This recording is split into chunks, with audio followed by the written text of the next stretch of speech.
Hello everyone, in a minute I will roll a video I cut from a live Twitch stream that I did yesterday. And I'm now recording this intro to inform you about the topic of the video. Of course, you are used to seeing videos on my channel only about being a jazz musician or how to become a good jazz improviser.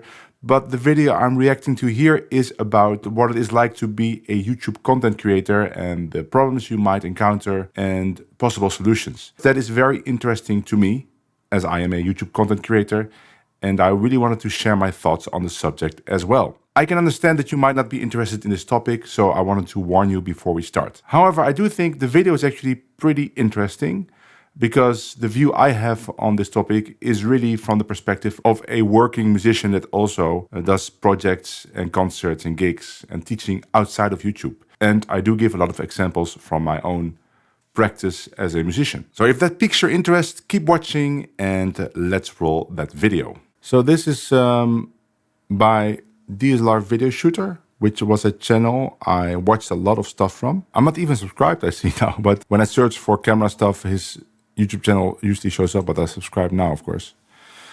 He has a channel about cameras, video editing, sound for video, a lot of stuff. I learned a lot of things from his channel. And he's a very big creator. He has 724,000 subscribers and a very consistent creator over the years. I think he's been on YouTube for at least, like, I want to say 8 years, but maybe even longer. He's talking about the struggle of being a YouTuber, and I think it's very interesting. Let's see what he says and if I have some thoughts about it.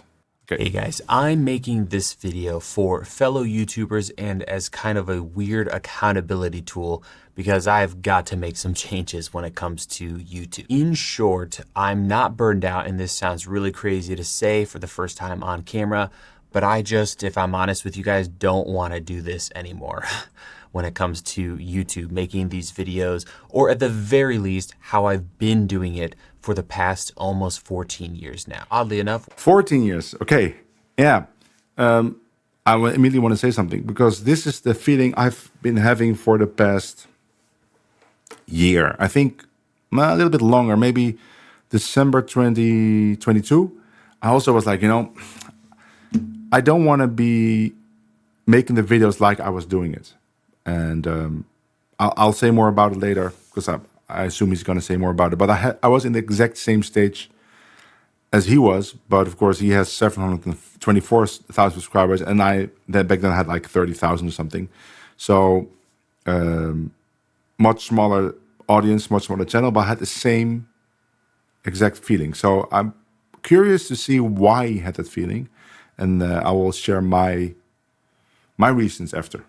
While thinking about this video, which has been rattling around in my head for a couple of years now, I've noticed that I don't seem to be alone in this, with several other YouTubers either leaving the platform, like Maddie, who's taking a year longer break from YouTube, Parker Walbeck, Matty Hapoya. I also learned a lot from his channel, and these guys as well, full-time filmmaker, they make great content, like their videos look so good. Stepping away from full-time filmmaker, Jordy from Cinecom quitting the platform, Matt Diavella, I know all these people. Downsizing from a team of over 10 to a solo creator, and of course, Tom Scott ending his wildly successful channel. I've been watching those and others' videos talking about leaving YouTube, and that's a whole nother video that we could get into, and I've learned a lot from them. So for that, I'm super grateful to them. But in this video, I want to talk about how I got the microphone he has there. I think it's a Rode microphone, like a shotgun microphone. I was thinking,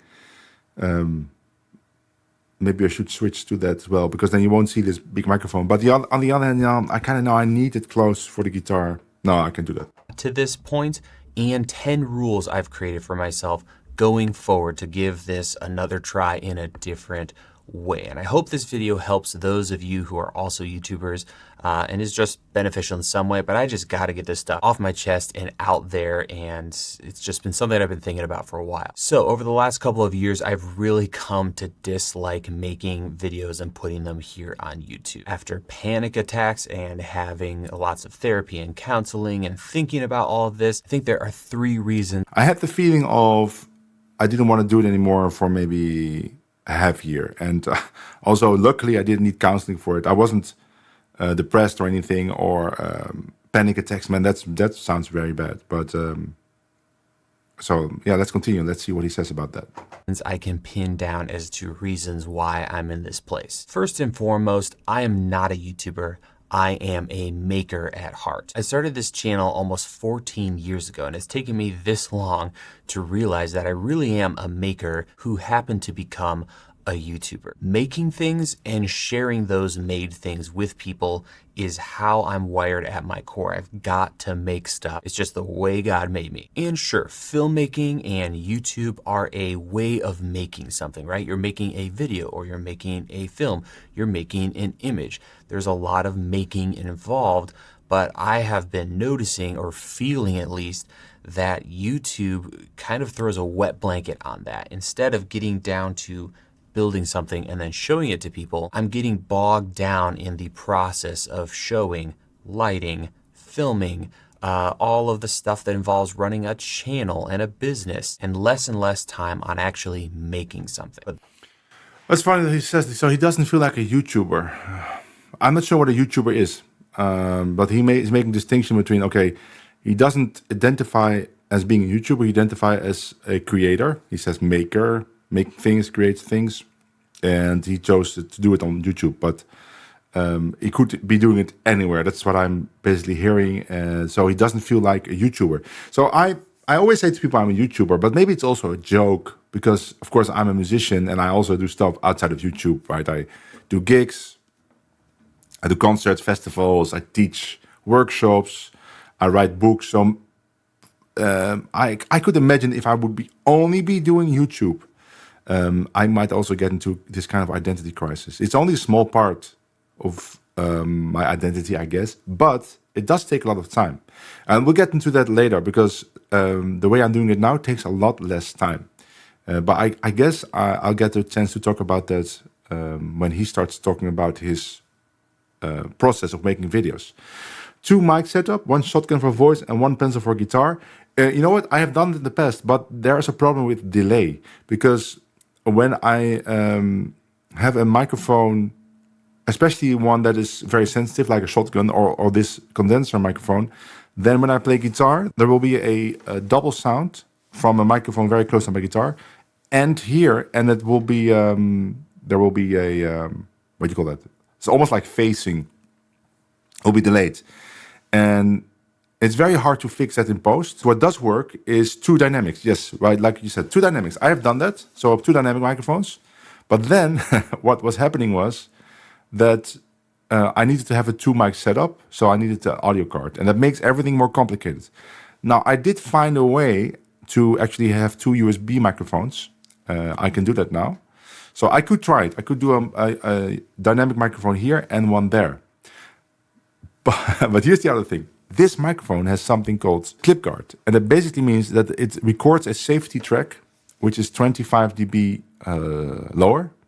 And when something clips, it won't clip because it will just play the lower track with a slight delay. So that's why there's a slight delay on the microphone. But when I shout, I will never clip. You hear? I will never clip because it will just mix in the safety track, which is a really great tool for somebody that actually has to play guitar or maybe violin. And that's why I can't get rid of this microphone. It's so great. Now they do sell a audio card that you can connect any microphone and have clip guard there. So that would be one option. But then again, I would have an audio card and audio interface, which I don't have right now, which is so much more handy. But I'll look into their Wave XLR audio interface, which has clip guard built in. I think I need a clip guard. A limiter, I tried it. It's not as effective as the clip guard because it's just a limiter and it distorts the sound in some way or it makes the sound weird. The clip guard is not a limiter, right? It's a safety track. But yeah, all of these things I've thought about. But I think I think it kind of works like this, right? So when I play archtop, that might be more problematic. I can put a microphone then maybe in front of the amp that I have here. So I'll try that. But I just wanted to mention that I've been thinking about a mic setup where the guitar would sound a little bit more direct. But I don't want to get rid of this microphone because of the clip guard. Place where I don't want to make YouTube videos anymore is mental and emotional health. From 2010 to 2020, this channel, DSLR Video Shooter, grew and grew and grew year over year, always making more than it did the year before. But in 2021, that changed, and I saw the first dip in the history of this business when it comes to finances, and things just continue to drop and drop and drop a lot, and it's continuing to drop even to this day. Now, don't get me wrong, I'm fine, my family is fine. Okay, that's interesting. I want to now look at his views because he's saying that finances dropped. No, so my finances are like, I don't have a monetary model with YouTube. That's not because I choose, but my views can't really support any financial plan, right? I think you get between $1,000 and $3,000 per million views, something like that.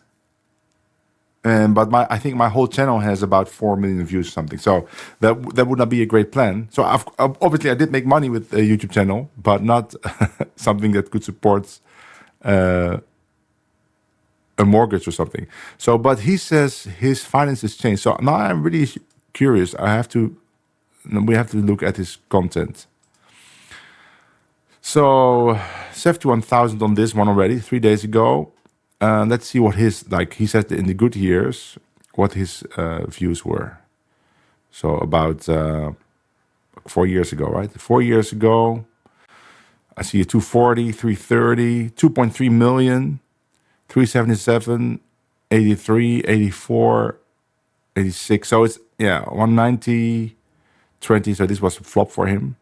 156, 140. So let's say 3 years ago, it's still 100s, 189, 664. Man, that's good. 2 years, 170, 1 million a year. It doesn't, 14K, okay. 29 years, that's low for him, right? Not for me. That would be great for me. I still see a lot of views though. 74. You know, I don't see the views dropping that much. Well, 94 and 49.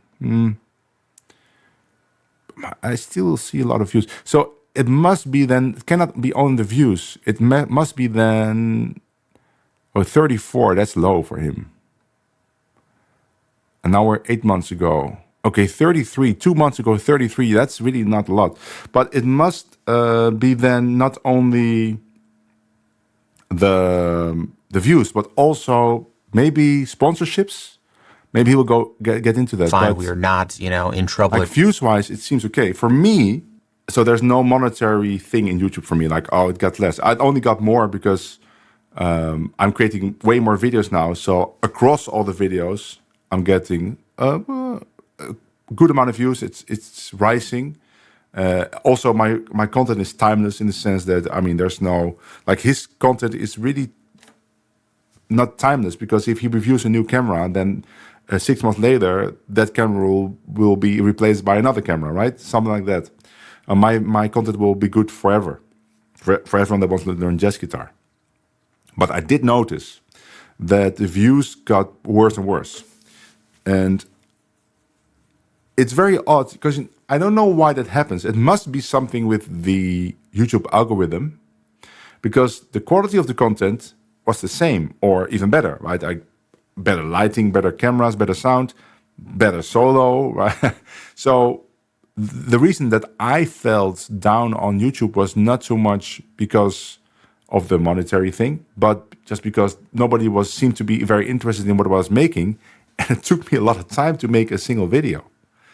Destitute, I'm not trying to start a GoFundMe or anything like that. Now, there are many reasons we could get into, maybe in another video, as to why the numbers were down.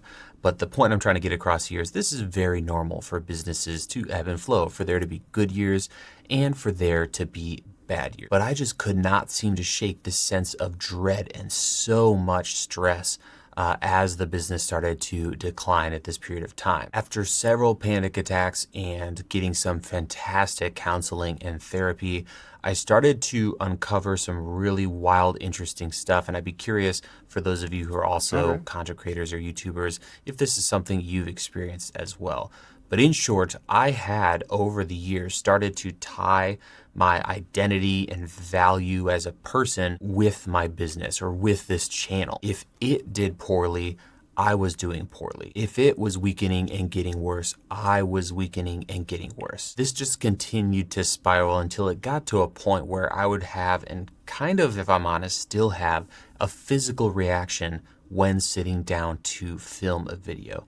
What ended up happening because of this is I would avoid making a video at all costs, or now looking back, I would subconsciously try to lengthen the research process. And it's because I was dreading the potential of a video flopping and in change me flopping as a person. On top of I don't have that, but that's because of course of my outside activities.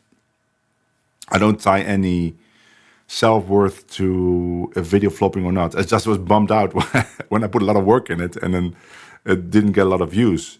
Some people told me like, okay, well, why do you care about views? If the content is good, the content is good. Yes, but you're making the content to be seen. That's the reason why you do it, right? Is to get the views. That was my only reason to do it. Well, not my only reason, but no, back then it actually was my only reason. Like back then, I made videos to get views. It was fun, but it also was helpful for promotion, right? Because a festival would book me to play, but I'd actually make more money doing the workshops, because then I would maybe do like 3-4 workshops. And the festival would book me based on the fact that they've seen me on YouTube teach, and it was very popular. It got a lot of views. So in that sense, the views were important, or they were the main reason. Of course, I wanted to make the content as good as possible, and I wanted to show something that I thought was really interesting. But if the video would then do poorly, and many of them did, that would bum me out. But I wouldn't think less of myself. I would just think, I'd feel a little bit less motivated to make another video. That's basically what he said there. Like he was trying to avoid making a video. I was not trying to avoid it, but I was less motivated to make it. But I felt I had to make it, especially also for my Patreons, who paid, of course, for a subscription to see more videos. So I felt like obligated to make a video, but I wasn't fearing not getting views, because every time I made a video, to be honest, every time I made a video, I was very enthusiastic about the topic. I would only make it because I really loved that solo. I loved practicing it and loved talking about it. So I was never, like he said, trying to avoid making the video, but I would be bummed out if then after making the video, it got no views. And the weird thing is, and some videos got a lot of views. For instance, I made a video about the Django solo on Night and Day. The first video about Night and Day, because I made two. So the older solo, no, I did one about the later solo. I made that video, and then I got into my car and I drove to the UK for a festival, like the next day. And then I wasn't really checking views in the car because I was driving. Then I arrived there and I saw on my phone that the video got like 20,000 views in one day, which is very unusual for my channel. It's like, what the hell? And then the next day it got like 40,000, and it got over 100,000 within a week. And I here's the thing though. Of course, I was happy about it. I had no idea why that was, because that video was exactly the same. So I'm not literally the same, but the same concept as like the 20 videos before that didn't perform that well. So I was thinking, well, maybe what is it? I was talking to other people, and people tell me, no, it's because it's a Django solo. It's like, no, that can't be it, because I made many other videos with Django solos. So it's because somebody said it's because Night and Day is such a cool tune, but that can't be it. It can't be because of that. It can only be one reason, and that's that the YouTube algorithm picked it up for some reason. Maybe the reason was that by accident, a lot of people clicked on it the first day. Also because the thumbnail is nothing special, right? It's the same. I didn't put any extra effort in the thumbnail, even though I always put a lot of effort in the thumbnail. That thumbnail was not special among the others. The title wasn't special. It's all clickbait titles. I always do clickbait titles. I think it was called like, this jungle solo is insanely difficult. Yes, it's a clickbait title, but all my videos had clickbait titles. So for some reason, a lot of people clicked on it the first hour, and then the YouTube algorithm decided, okay, this video is special, and then it showed it to many more people, and they also clicked on it. So it must be a combination of that and something in the title and the thumbnail. So when that happened, I was like, okay, well, it's not the first time it happened, by the way, but every time it happens, I fall for this trap that I think, okay, now the YouTube algorithm is favoring my channel. I should make more content and do it fast. Now, of course, I was stuck there in the UK for like a week. When I came back, I started working, and I was like, you know what? I should do the other night and day solo by Django. And that video flopped. Like nobody was watching it. So that's so demotivating, right? You finally get a break, it seems, on exactly the same video that you were making before. So you think, okay, so I was on the right path. Right now is the time to do it. And then next video flops, even though it's the same concept. It's so weird. Of all of that, I had somehow developed this horrible core value deep down inside that I could not fail. And I don't mean that in like kind of an arrogant, like, I can't fail, I'm too good to fail. I mean, I can't fail like it's wrong, it's a sin, it's deeply hurtful and bad to fail or to let down my family, myself, whatever it was like a moral huge issue if I failed, which is obviously Okay, that's not from me, just terrible and really not how anyone should think or live their life. So this meant that as the business and the channel continued to cool off and, you know, I was making less, all of this was just a mess inside of me, and I was having, you know, so much stress and, you know, I think physical and health related issues because I couldn't step away or step out of that and see that, hey, this is okay. It's completely fine for businesses and normal for them to fail or to even have, you know, some down years. And I have to give credit to my wife who really helped me during this time. Like, that's not something I imagine is very fun to be around, but the reassurance that she gave me just to like, hey, it's okay. You know, it sounds insane even saying all of this to you guys. But I want to get this out there because there might be some people in a similar boat, and this is no joke when you're in it. It's really a strange thing, especially when it's something like a YouTube channel where it is kind of you because it's your channel. But at the same time, you've got to separate the two. What the YouTube algorithm does with your videos has no reflection on who you are as a person, your worth, whether or not, you know, you're able to provide. Those are different things, and you've got to separate those two things. That you as a person are over here and the channel is over here. Since all of the Okay, so luckily, maybe that's, as a musician, that's easier. For me, that has always been the case, right? I have my YouTube channel, I have the Twitch streams now, I have the Instagram shorts. But I mean, when a video fails, I don't feel like I'm a worse musician or something, or worse person. So I only feel like a worse musician when I play bad. Luckily, so I don't have that problem. But again, about the algorithm, what he says there, like, I wonder if he knows how the algorithm works, because I have talked to many people, many different opinions about it, but nobody seems to really know how it works. I've watched so many videos, and they all say the same thing. They all say, you know, it's very important that your title and thumbnail are clickable, and you should try out several thumbnails and several titles. I know all of that, and I've tried all of that, but that doesn't seem to work for me. So when I watch like other jazz channels that are very successful, I also don't see anything special about the thumbnails or titles that I think, you know what? Yeah, that is much better than what I do.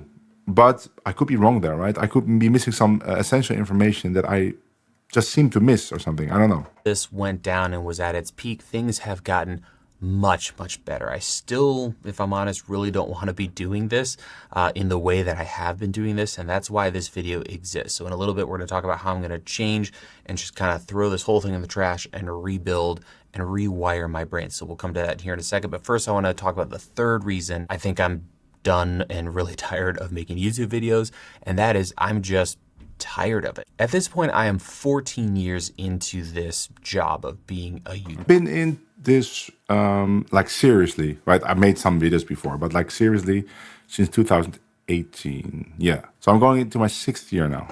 YouTuber. And when I'm talking to close friends about this whole thing, which I've been doing a lot, one thing I use as an analogy is kind of like a contractor building houses. When you first start, you're loving it, you're building houses. If you can trust what the Silicon Valley dropouts say, even nobody at YouTube knows this entirely. I can believe that. I think this algorithm thing, or can you call it AI? Maybe has become bigger than any one person could know.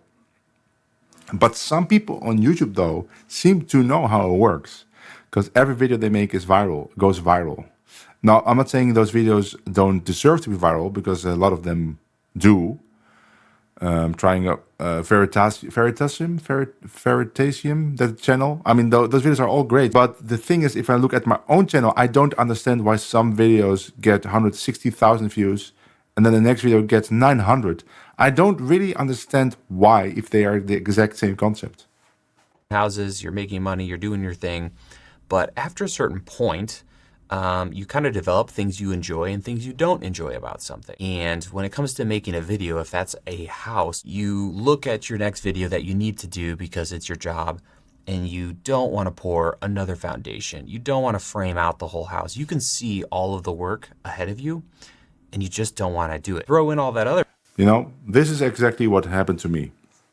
That is something I really 100% identify what he just said. So, the way I used to make videos, well, I did many ways, but the way before what I do now, like reacting, making live content, I was searching for a solo that I really loved. And I would be listening for hours to different things and doing research. Maybe I had a song in mind, like I really want to do a solo on Night and Day, for example. And then I would listen to all different kinds of Night and Day solos. I even had this thing where I did like a Donna Lee month, and then I had to do like 3 Donna Lee solos, for instance, or 4. So I would listen to a lot of stuff for hours to find the one solo I liked. Then I had to transcribe the whole thing. Now I'm a fast transcriber, but still had to do it, right? Depending on how long the solo was or how difficult, could take me anywhere from half hour to an hour, something like that. Just the notes. Then I had to figure out how to play it on the guitar. That was more difficult for me because I had to think about the stuff and then make the tap. Took another maybe 2 hours. Then I had to learn that whole thing by heart to be able to play it on camera. That could last a long time. If the solo would be very easy, like an easy jungle solo, I could do that in like 45 minutes.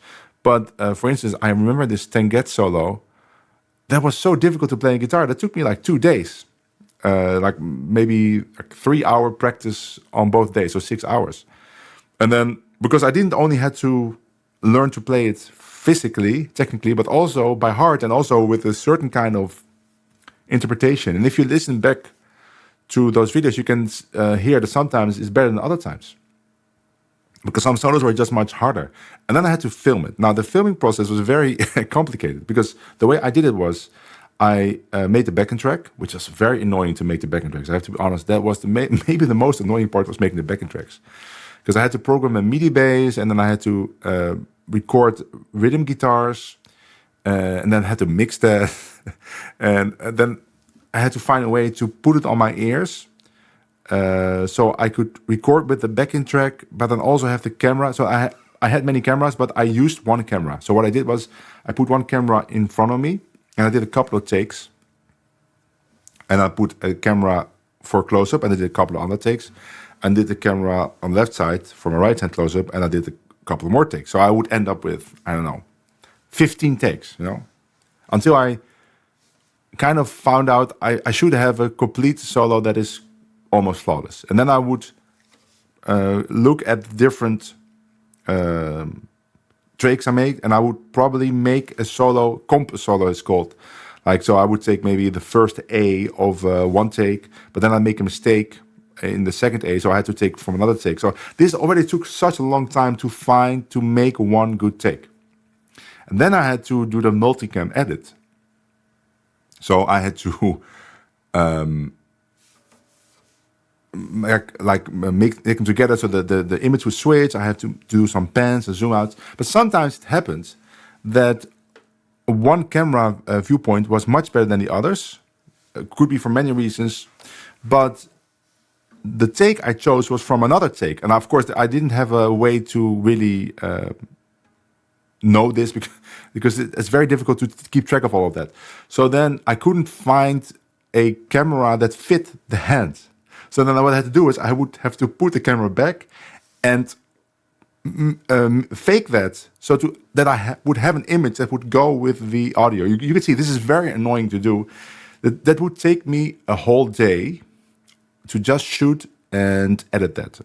A whole day. Like I would start at 9 and I'd be finished in the evening at 9 with barely any breaks.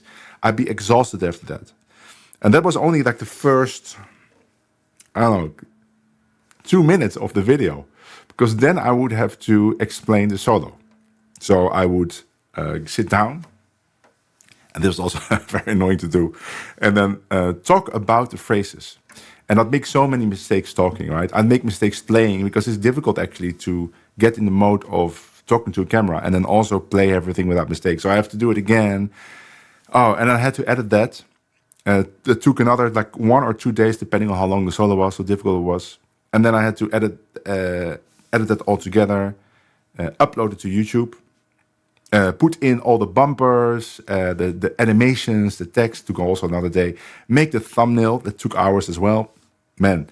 So by this time, I would have spent 4 or 5 days for this one video. And I'm talking full-time days here. And I would upload the video and go live and would get no views. That would be so demoralizing. So I understand what he says here, because after that process, if you don't get the views, you don't want to do it again. But I kind of had to because of Patreon. I had to make one a week at least. And then I would make 2 actually. One first half would be on YouTube and then the second half, but I wouldn't have to record the solo again, of course. The second half of the talking would be for my patrons. And that process was really super annoying. But then sometimes I'd get a video that performed really well and I get motivated again to do it.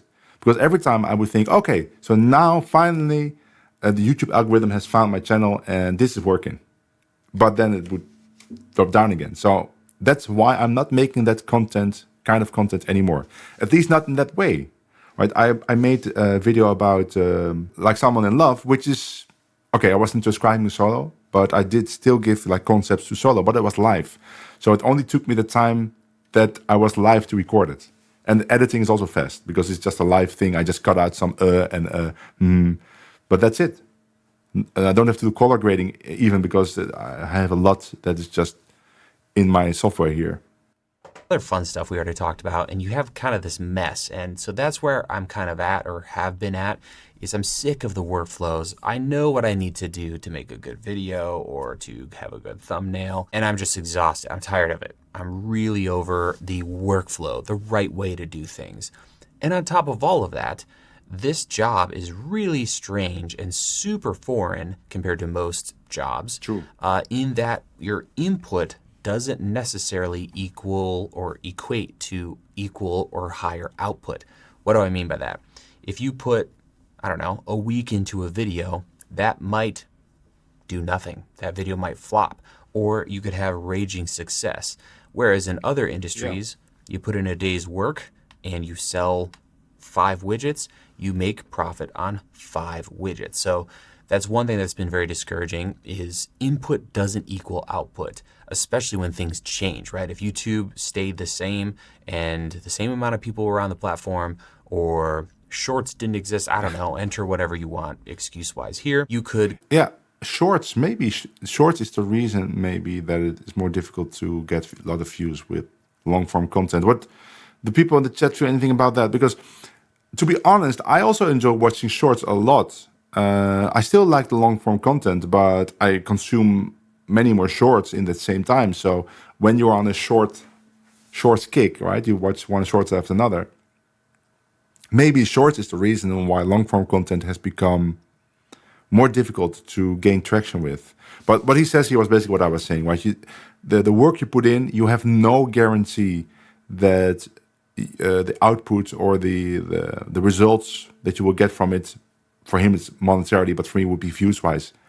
You would have no guarantee. You could put in 80 hours and get very little views, or you could record a rant just talking to the camera, which I did, and get 200,000 views. That happened to me, right? And then I thought to myself I should make more rant videos, but then the next rant video got only 1,000 views. So he's exactly right. But now I have to also say about that, if you are in a creative profession, that's basically always the case, right? You never know if the thing you're doing will be successful. Like if you record an album, you could put a lot of work into it and maybe nobody will buy it. So, or you could put a lot of preparation into a concert and then the audience will be not there. It happened to me many times. I did tours with lots of groups, but for instance, I toured with the Rosenberg Trio for 7 years, and some of the years would be much worse than other years, even though we might have a better program. So you never know that, or you put more effort into it. So I'm not sure it's fair to equate the job as a YouTube content creator, to a job as a website designer, as like he said with widgets, or any other job where you do a task that you get paid for the task. You cannot really equate it, I think. But I still understand his point. To kind of, build an equation. There's none of that with this. This is all the wild, wild west, and it's changing all the time. But that was one thing that was really discouraging, is input doesn't necessarily equal output. So all of that is why I really just don't want to do YouTube anymore. That said, I am not ready to throw the towel in yet or quit this. And don't get me wrong, I'm a fan of quitting things that aren't working, but I'm not quite ready to do that. I want to rewire my YouTuber brain to achieve the following goal: to have a peaceful job that brings me joy and serves my family, which is also to say I do not want a stressful job that I hate that my family serves. To achieve this, I have written down 10 rules, and I'm calling these the 10 rules for a better YouTuber life. Let's see if those rules are also applicable to a YouTuber like me, like a music YouTuber that's also a musician outside of YouTube. Actually, I wonder, are there any music channels where the YouTuber is only a music YouTuber? I've heard about Instagram guitarists. Sounds almost like these guitar players would only be on Instagram, but I always doubt if that's the case. Like that'd be weird, like a musician that only plays music on YouTube or Instagram. Probably does exist. Like if you would be very successful at that and make like someone like Paul Davids. I don't know him. He studied actually at my university, but I've never actually met him. But of course, he's super successful with YouTube. So that's his business. So I could imagine that he doesn't really do anything besides that. But it's probably not because he wouldn't be able to do that. It's just because the YouTube thing is so successful for him that he'd be maybe wasting his time doing anything else. But I wonder if there's any like musician that thinks to himself, you know what? YouTube is going to be my career. Like I'm going to the university or conservatory to study to be a YouTuber. That seems odd, but maybe that's the future. I don't know.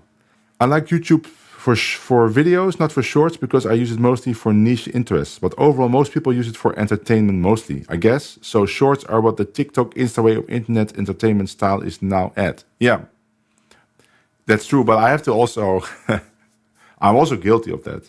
Like once I get into like the cute dog reels or shorts, I can watch many of them in a row. I start even searching for like a short that I saw that I want to show my girlfriend. Like, oh, did you see this dog that was raised by cats? Yeah. So, or like a comedy shorts are also very addictive, and you can watch one comedy short after another. But I agree. I do also like the long YouTube videos for niche interests, just like you said. Like I like watching camera reviews and lens reviews, and I prefer the long form content for that. Write a book someday. These are for me and no one else. That said, I hope they help somebody out there who might be going through something similar, but I'm really making this video as like my own, working on myself, and something I can reference down the road and see how we're doing. So rule number 1 is separating my identity from the identity of the channel. We are not the same thing. The channel is a place where I put video. Look. I had dinner with people, and I was talking about that I always discover an error in my book. If I will read my book, I always discover some kind of typo. sometimes in the sentences, sometimes in the tab where I put a note on the wrong string, or it's not the correct tab. And it's weird because when I write the books, I'm very careful. I'm reading everything. I put my finger to the screen. It's like, okay, read this. Okay, it's correct. Look at the tab. And then I still discover an error. So I discovered an error today in my volume 3. I will correct it. But I discovered an error in the minor chapter. The minor licks, there's some wrong tab where I jump to the E string when it should be on the A string. It's so weird because when I made it, I was very careful. But at the table, I was actually somebody that edited professionally. And they said, in my at my business, they were working at the printer. In my business, we always have 2 people that check everything, and they have to actually sign that they checked it. And then, because if you only take one person, even if that person is trained and that's his job, they won't be able to see everything. And then another person looks at it. And then before the final printing, it gets another look. And there will always be mistakes be found that were not found by the other people, even though they were looking for it very hard. Now, when I see this, I see a separate my identity from the channel, right? So it should be from. But I understand completely how this happened, because this happened so many times to me, and I'm sure that he was very careful with it, but you miss it. I know it's not very relevant to what's happening in the video, but I see it, and I was like, yeah, I know there will be many errors in my book 4. There's nothing I can do about it. Doesn't matter how careful I am, it's gonna happen. Remy Harris, of course, also plays live and records music, but he was the first that came to my mind when thinking about Insta YouTube musician. You know what? I know Remy Harris from before he got famous on Instagram. I'm not sure he's that famous on YouTube. Maybe he is, I don't know. I met Remy when he was 19. I was playing a festival with Ollie Soikeli in the UK. Actually, it was Ollie's first. Actually, I was at the festival there, not to play with Ollie, but I met him there, and he said, "Oh man, you should join my gig." So I played with him there. Was Ollie's first gig outside of Finland, and the last day, Barzalel, who's also a great guitar player, he came to me and said, "Man, I just met a guitar player here who's amazing, and I never heard about him, but you should come jam." And it was Remy Harris, very young Remy Harris, and he played amazing back then. So the next year, I was invited to play that festival with Moses Rosenberg. But now Remy Harris was also there the whole festival, and he was jamming with everyone, and he was like already world class. And then the next year he was playing at that festival, and then he got famous. So this was all way before Instagram. So I know Remy actually before Instagram. Now maybe most people know him from Instagram, but he is a superb musician before and outside, and also after Instagram, if he is ever going to stop. Channel. We are not the same thing. The channel is a place where I put videos and hit upload, and other people watch them. Sometimes the algorithm finds viewers, sometimes it doesn't, and that's fine. It's just doing its thing over there. I'm over here. My name is Caleb Pike, and I'm not a YouTube channel. I'm a human being with a family and have so many things that are just completely unrelated to a channel. The second rule is not to ride the YouTube wave.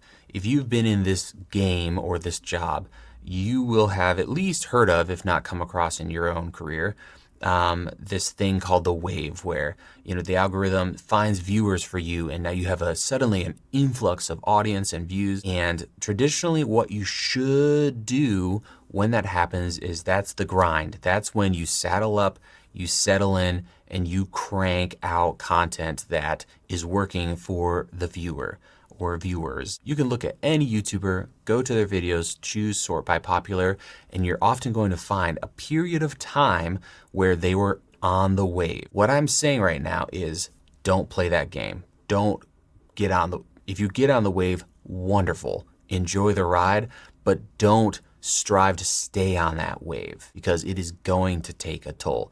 And then if you're off the wave, the toll it takes trying to get back on is just not worth it.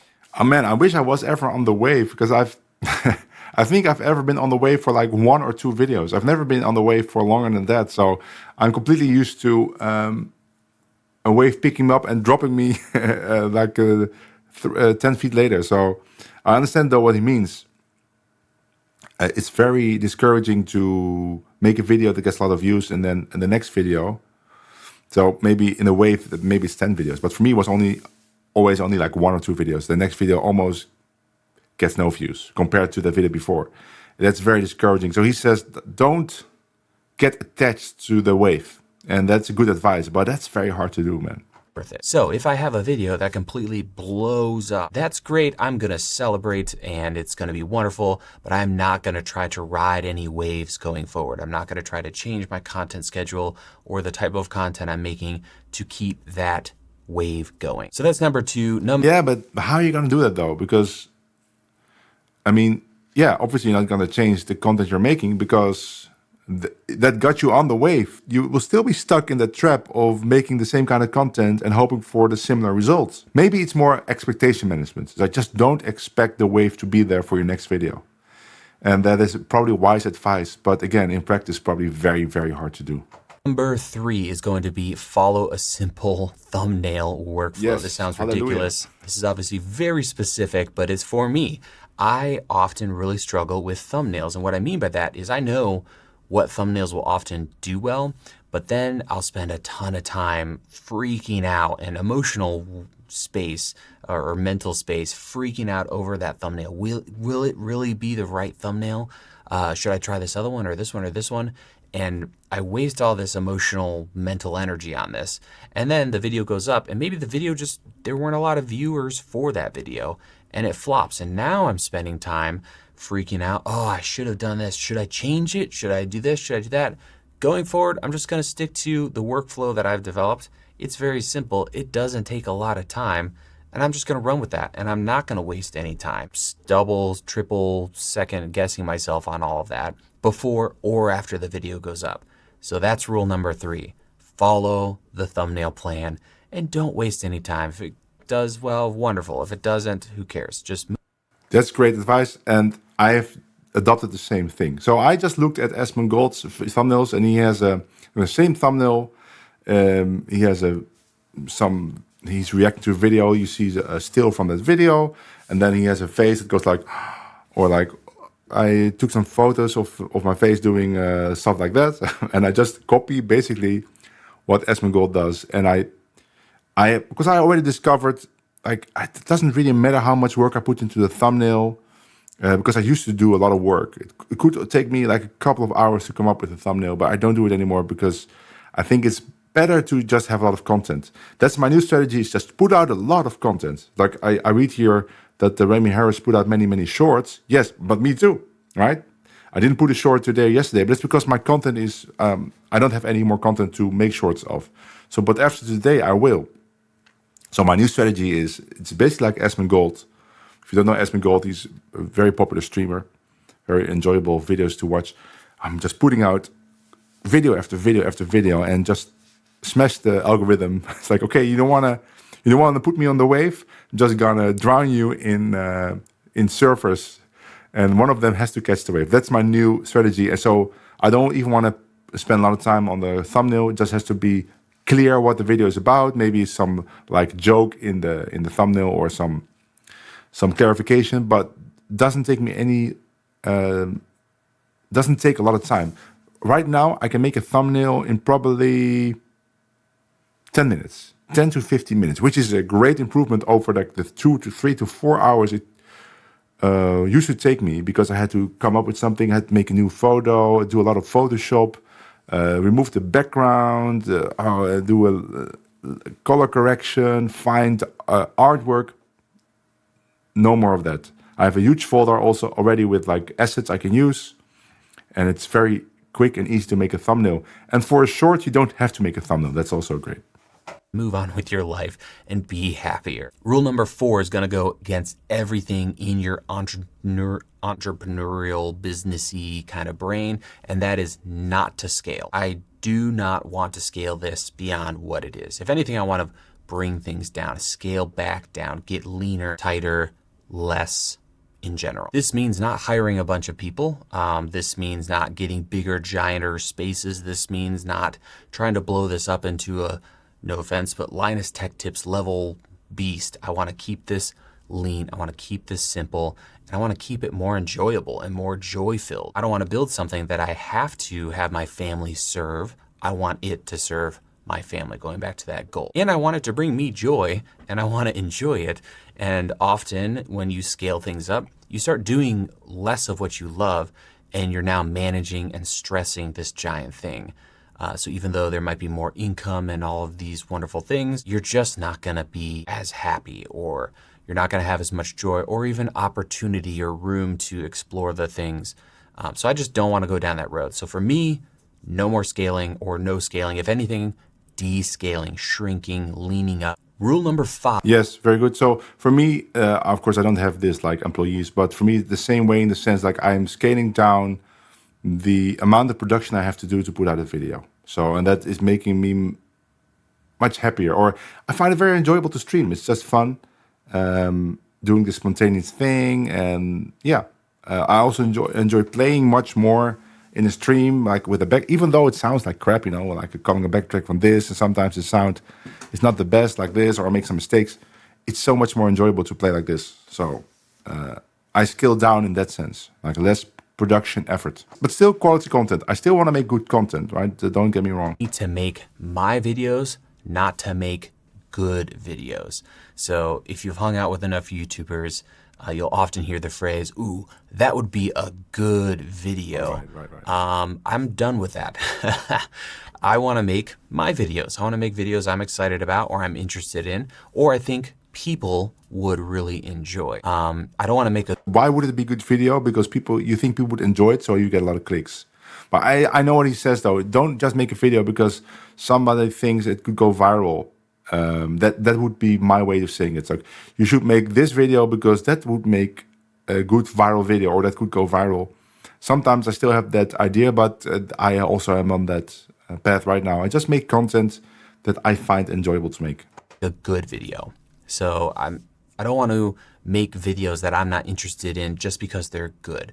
That means I'm probably going to make a lot of bad videos that don't have as many viewers, or people just don't care about, but I do. So those are videos I'm going to pursue. So I'm no longer going to dictate my content schedule based on a video idea that I think would be a good video. Rule number... The only reason I can do that now, like I have the same mentality, is because it's so easy for me to make content this way. I have a quick turnaround, and when the video doesn't do well, I know it's a shame, but it's not a problem. I spent like an hour reacting, and I spent 2 hours editing, which is 3 hour turnaround. Remember, for my earlier content, 3 hours was only the research part. I didn't even start recording anything. So I agree with that, but you can only do that if you have a workflow that guarantees a quick turnaround, I think. Number 6, don't fret the schedule, or don't even stick to a schedule. I think deadlines are incredibly important. You have to have something to shoot for. One awful, just terrible cycle I would get into for most of my YouTube career is I had a schedule. It would be like, we have to post on Tuesdays every single week. That's the schedule. Once a week. It's not that bad, right? You're full-time, should be able to achieve that, right? But what would happen is I would get close to Tuesday, and either I would post a crappy video or stop a video and quickly make a filler video just to jam into that slot. Or even worse, I would skip the video but just feel terrible. Again, going back to that psychopathic, I can't be wrong, or it's a sin, or it's evil, or you're hurting people if you're wrong or mess up or fail. I would fail and I wouldn't get the video up. Then I would just feel terrible on trying to get that video up, and then I would be behind. It was a mess. So what I've been doing, as you can probably tell with the lack of videos on the channel, and what I will be doing going forward, is don't fret the schedule. If you're not going to make it a week, or in my case, I don't know, maybe a couple a month, whatever my schedule is going to be, if you can't make that week, it's just not going to happen. Don't worry about it. Finish up the video. You can release it the next week. And if you're still able to finish it in a reasonable amount of time, you just bought the next video that much more time to be able to work on. So just relax. It's going to be okay. The way I'm making content right now is super easy. And I still need to prepare some things for it, right? Make a backing track, but it's fun to do now because I look forward to streaming and doing the content this way. So, and I'm Tomorrow I'm going to make this backing track for Yarpert Suite, but I don't mind doing it because I know it will be a fun stream, trying to solo over it, doing some concepts, preparing everything here technically to make the stream work. That's all fun. Well, at least it's for me now. But it's also not a lot of work in the sense that I need to sit down and think for hours. Like my book, of course, is a lot of work. But that's a whole different thing. And I know books do well, right? I've written 3 books now and they all do well. I know books do well. So it's worth the effort. And that's also for me very therapeutic to write a book because it's not tied to views, to say. Of course, it's tied to sales, but not to views.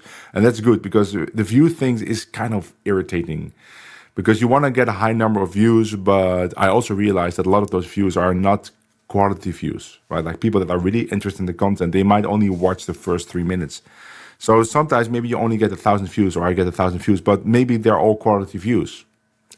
Unfortunately, that doesn't mean anything on YouTube. So writing a book is not a form of content creation that is really very pleasant to do. So it's a lot of work, yes, but not the same as YouTube. And for YouTube, this way of working is great.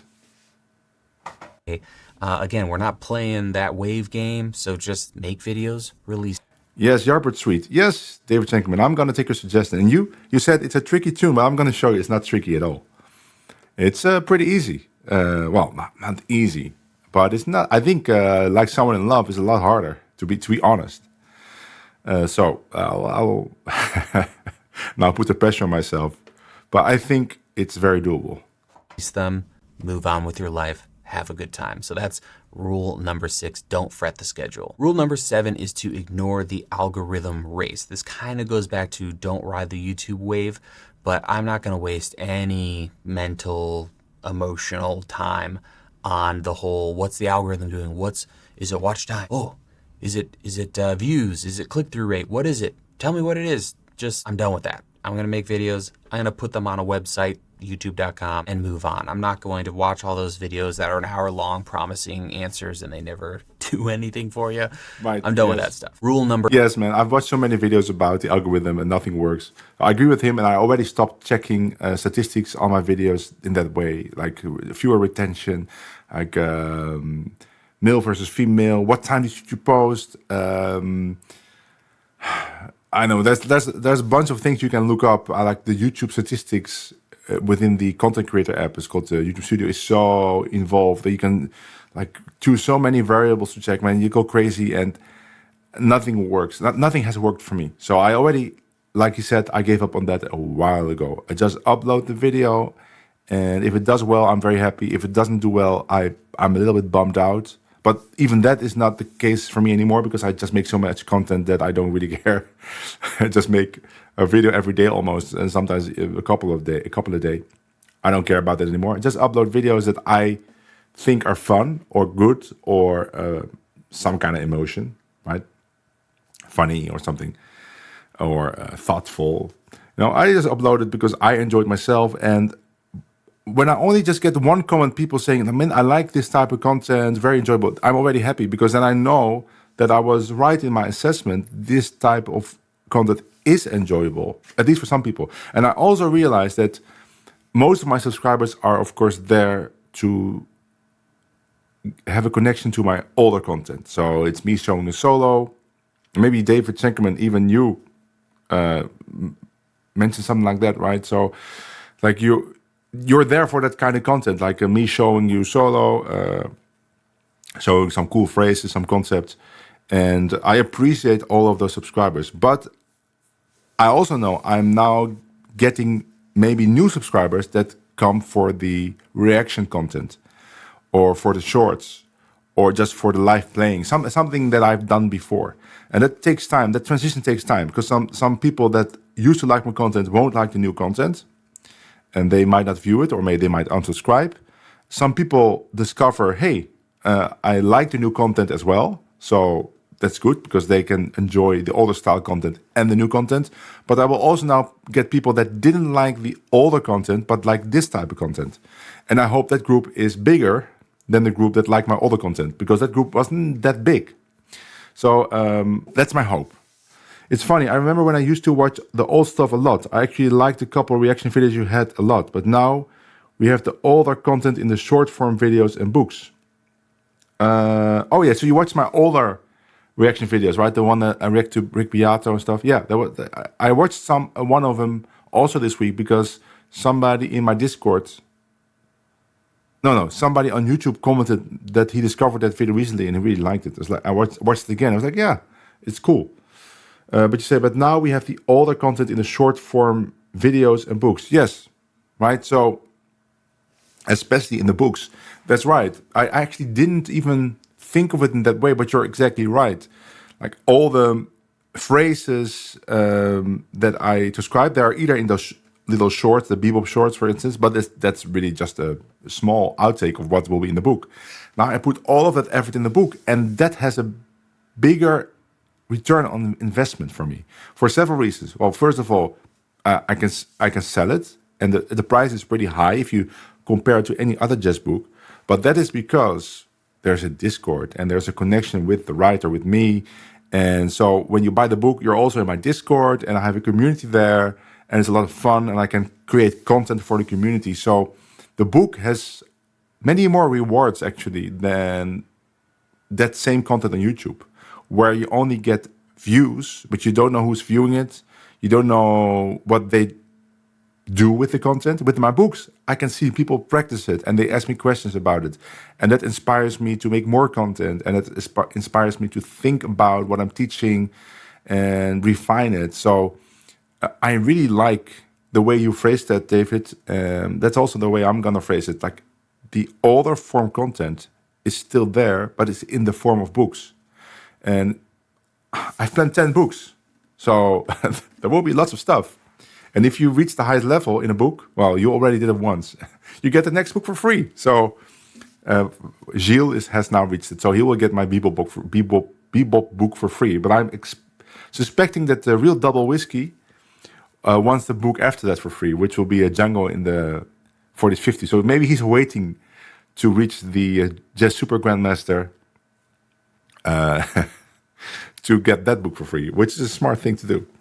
But actually, in fact, I think right now, when I look at my Bebop book, this is a book that would be good for any jazz guitar player, just because of the quality of phrases that are in there, and they will enrich your vocabulary no matter what style you play. Because you don't even have to play a lot of stuff from it. You could be a Django style player, but still there's phrases in there. It will teach you something about outlining harmony in an interesting way, which is what Bebop is all about. So thanks for that comment, David. That is a very good way that you put it. The older content is still there, but it's in the form of books. Number 8 is to deprofessionalize my job as a YouTuber. I'm a professional YouTuber, and while I might not be, Mr. Beast, I'm in a much smaller Nobody's Mr. niche. Beast, but nobody's Mr. Beast. I've been doing this long enough where I do know how best things are done. If you want to succeed or win, there's a lot of things you should be doing. But I'm not going to do those things anymore. I'm going to deprofessionalize myself. I'm going to go back and find that bottle of magic that was when I started. When I had an idea, I grabbed a camera, I filmed something, and I put it on a website, youtube.com, and moved on. It's a beautiful, wonderful thing. The amount of time, I don't think people get this, when YouTubers who are doing this full time make a video, if you think about how much time was spent actually creating that video, filming it, editing it, it's a tiny sliver compared to all the other stuff. The thumbnails, the metadata, all that stuff takes so much time, and I'm tired of it. I want to take the making the YouTube video part and blow that back up like it was when I started. And I'm not trying to romanticize. Well, for me, definitely the making and the editing was a lot of time. I really like what he says, but I can't get away from the feeling that he's also fooling himself a little bit. Now, he has many more subscribers and more experience than me, so I might be completely wrong, but I find it hard to believe that you can get away from playing the YouTube game completely. Because even if you intend to not watch your statistics or views, right? Or no, you will watch them anyway, but not get affected by that in any way. I can't believe a human could do that, because you still put a lot of effort in the videos. He's saying he's still going to put a lot of effort in the videos, but just make videos that he likes.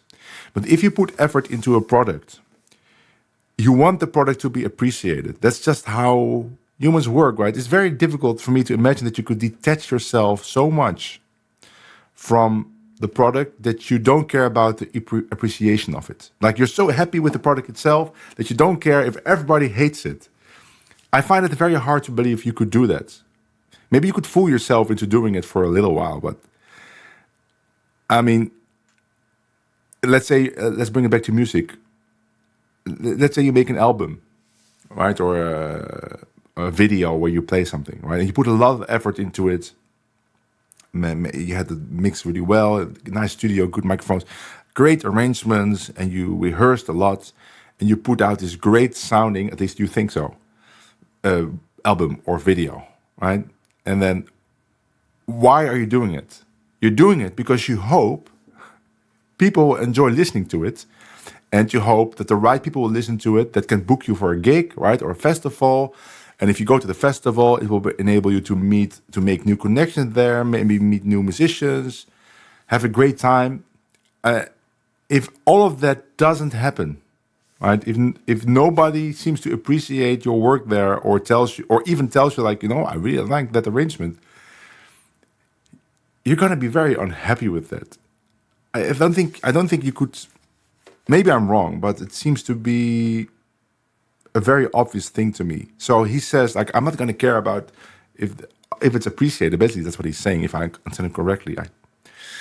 I have my doubts if that is possible. The early days of YouTube, it sucked then. There were things that sucked about that.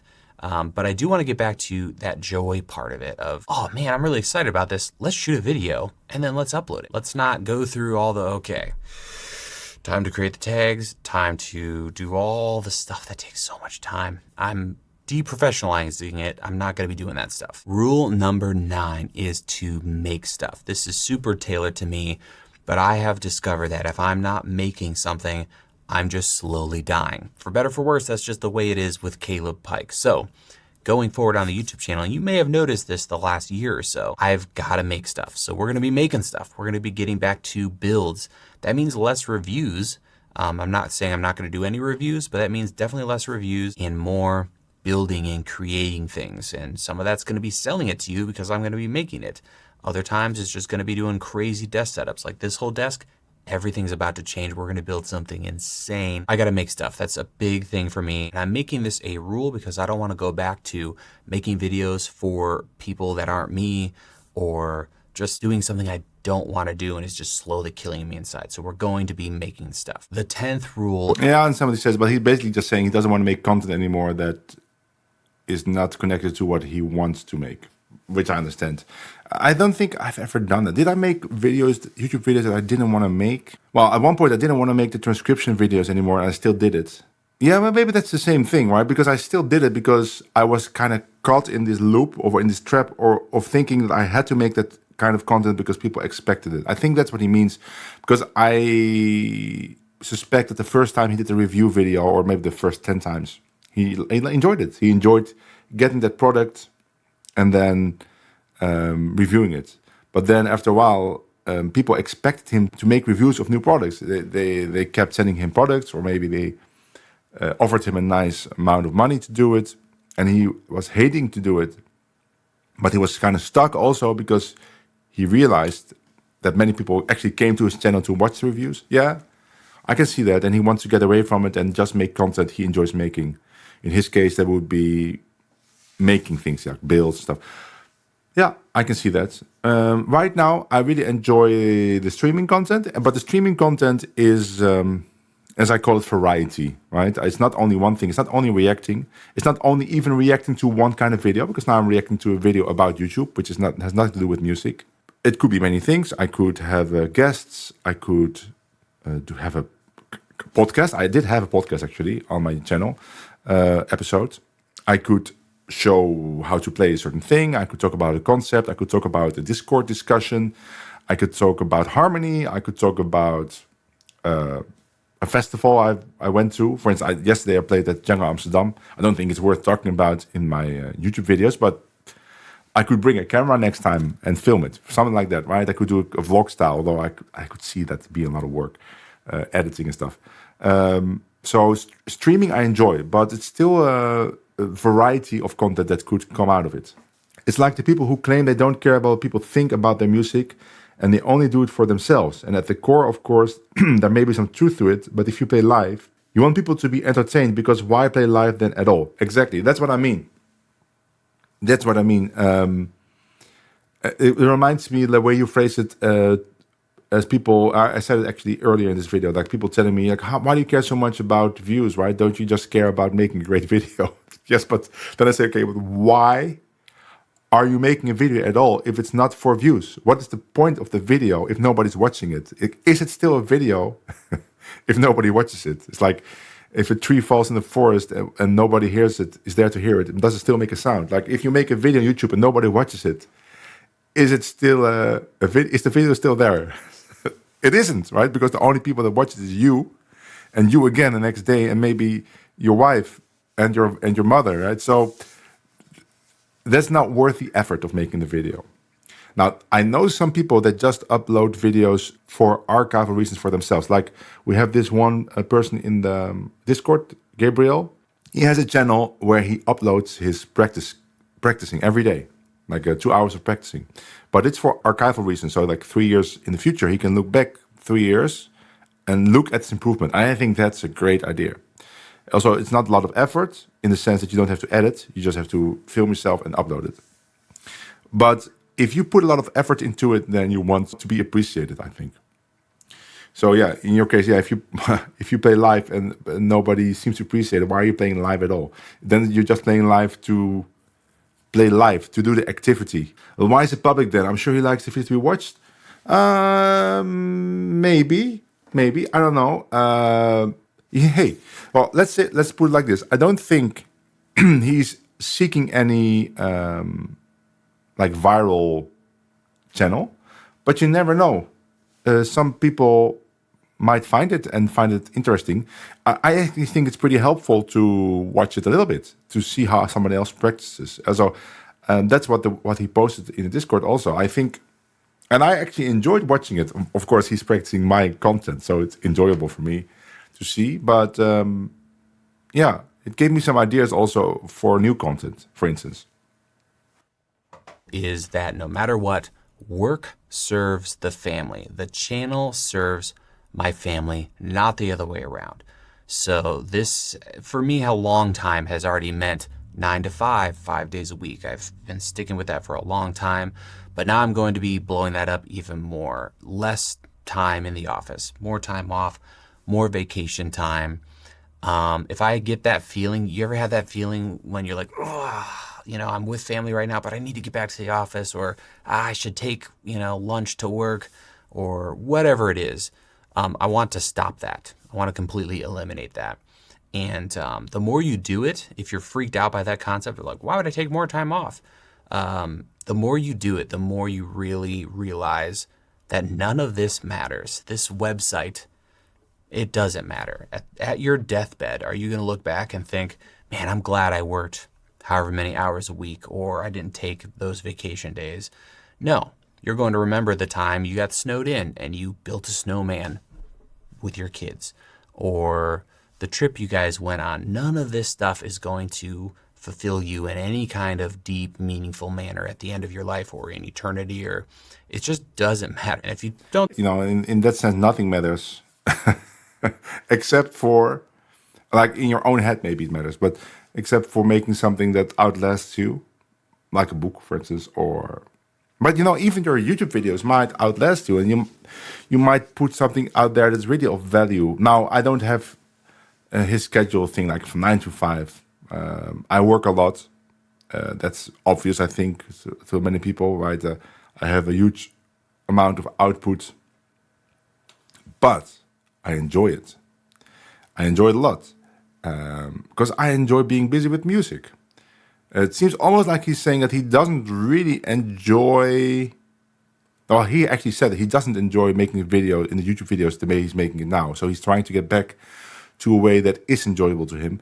But for me, like, I enjoy music a lot. And not only playing it, but also thinking about it and discussing it, writing it, finding teaching concepts. Actually teaching it itself, especially one-to-one, I don't enjoy that much.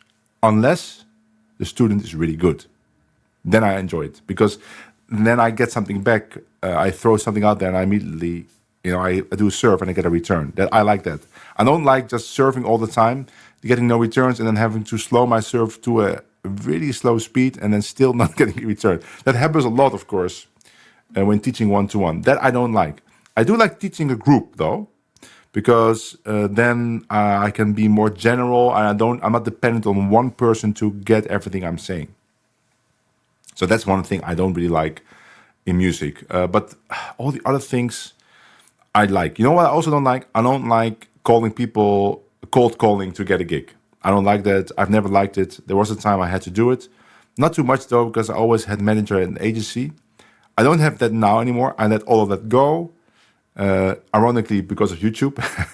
Because, to be honest, my YouTube channel might not be that successful, but other things I do online are very successful. Like my Patreon was wildly successful during the pandemic. Really, really great. My books are very successful. I think a lot of people don't really realize like how good books can sell. In my case, I don't have any overhead. Like I do everything myself. I write the books myself. I make the artwork myself.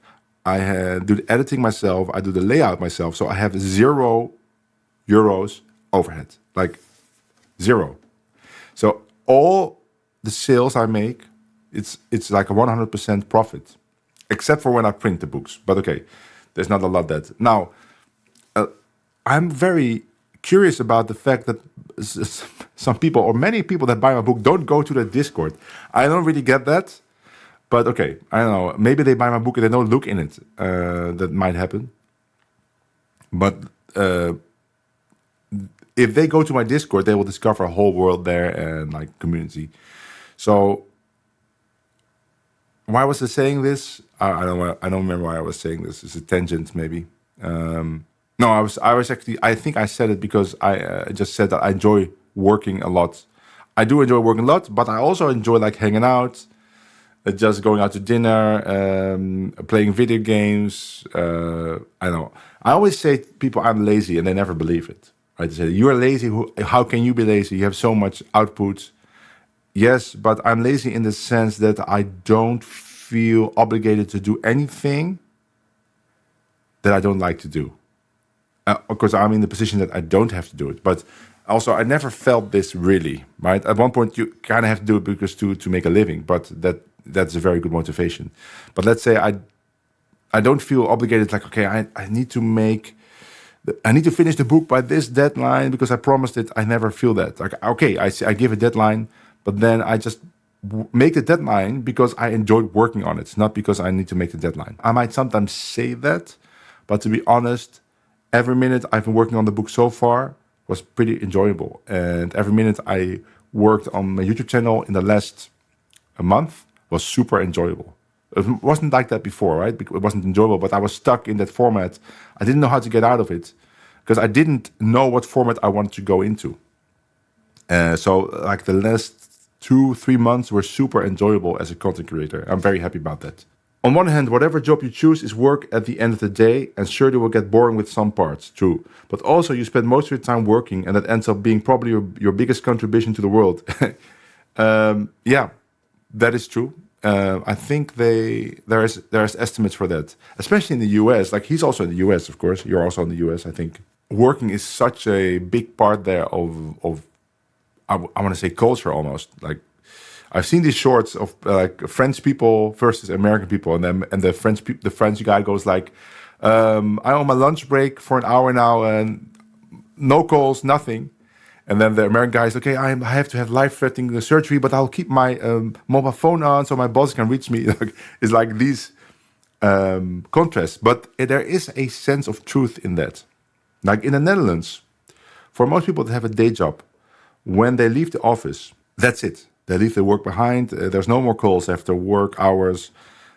There's no calls before work hours. You never think about it. You're not expected to be called on your work phone. I think that's different in the US, where you almost expected to be there 24 hours a day, ready to talk to somebody in your job. That's not the case here. So maybe it's also easier to not have this issue that he has, where he feels like he is his job, right? But I might be wrong about that, because I'm not completely connected to how things work in the US. But I sometimes feel like maybe it's a little bit like that there. It's not like that in Europe. I'm like, I care what you think, but it isn't going to stop me if you don't like it. So yes, I care, but not really, because you can't control what people think. For example, I play guitar in the style I like, and that's that. Hopefully people like it. If not, sucks for you, because I'm playing here for the next half hour. Go find the Led Zeppelin tribute band down the street if that's what you like. I'm never going to make a living at this though, so guess it's very different. Okay, I see what you're saying. But okay, let's make it extreme. Let's say nobody ever liked what you were doing. Like, so you never got any response from people saying that they liked what you did. Because I don't believe that's the case. I think you still know a lot of people that actually like it. Because I'm not talking about the incidental stranger that doesn't like your music, because that happens to everyone. It happens to Herbie Hancock. Actually, I went to a Herbie Hancock concert what I thought was really bad. So, well, of course, I don't blame Herbie Hancock. It was just that concert was really weird. But if, let's say, you are in a band and nobody likes it, now I don't think you would get booked then. But for all the reason only that you get booked already back to that place means that you're doing something right, and you must know that you're doing something right. Now, I have an example of my own practice. I played for a while in a band that played children's music. I don't know why I was doing it, but I was hired to do it. I said, why not? And we played children's songs, really good children's songs of a famous Dutch writer, poet writer. And everybody knows that songs, and they made smart arrangements, like in a jazz style. There was jazz improv. And we did some concerts, and then people really liked it. But they didn't like it for the reason that I thought it should be liked. Like, nobody ever came to me to say, man, I really liked those jazz solos, or like the harmonies that you harmonize. It was all like, oh, I know all of these songs from my youth, and I was singing along. And I really got fed up with being in that band, because I felt like we were playing some great jazz but the audience there was not the audience. I'm not talking about everybody, but most people in the audience were not there actually to appreciate that part of it. It was still those people that were used to hearing the versions sung by children choirs with the awful backing. They just came to the show to hear the songs again. And I quit the band fairly soon, because I felt very uncomfortable being on stage. I didn't enjoy talking to people. I actually dreaded talking to people after the concert, because I don't know, what was I doing there, right? I felt very, very uncomfortable. There was also another project I was in, was a really good project, but the role I had there was so below what I think I'm capable of doing, that already after the second concert, I was like, why am I playing in this band, man? It's like, this could be done, what I'm doing here could be done by, I could throw a dart out of the window and hit somebody, could do the same thing. So I quit that as well, So those are examples from my practice where I felt like what I was doing wasn't either appreciate worthy or wasn't appreciated for the thing I thought it should be appreciated for, and I felt uncomfortable playing. But, everybody's different, so I could imagine, Bakstalo Bang, that you don't have any issues with this. But you might actually be exception. Might be an exception to the rule. More CVH lore? Don't take anything away. That's probably a good one to end on. So those are my 10 rules. At this point, where are we going from here? There's going to be fewer videos here on the channel, and it's kind of already been that way. I think my last upload was 2 months ago. Or there will be more videos on the channel because I'm enjoying it more. I don't know, but I'm done with this tight-chested thing that has been this channel. I'm tired of all those things we've already talked about. So going forward, these are the changes that I'm going to try. And if you're a YouTuber, let's keep each other accountable if you're interested in this stuff at all, because it can be very lonely when you're doing this on your own. And on that note, I also want to tag on as we close this probably stupidly long video that I hope you don't also feel... Well, not as long as my reaction to it. Like I'm not grateful, or that was a weird way to word it, but I'm very grateful for this job. I just want to take it from a job and try to get it back to maybe dream job status, which is still a job, and I totally understand that. And I'm very grateful that it's been able to support me and my family, but I do not want to just do something that's going to slowly kill me when it comes to stress. So Right. I think that's probably a good place to stop talking. I love you guys. I hope you have a wonderful rest of your day. Thank you so much for watching, and I'll see you guys in more videos here on the channel. I mean, I love this video. So many good points. Of course, very personal, and not everything can apply to everyone. But I think a lot of stuff he said here made me think about what I'm doing. But the end conclusion for me would be that I actually really like doing this. I really enjoy it. I enjoy hanging out with you in the chat. I enjoy the comments. And so he says there's going to be less videos on the channel, or maybe more. But for me, I can easily say there's going to be more. Because right now I already have 2 videos from this that I can just edit and put on my channel. And I can make tons of shorts from it. It's great. I will stream tomorrow again. We'll talk about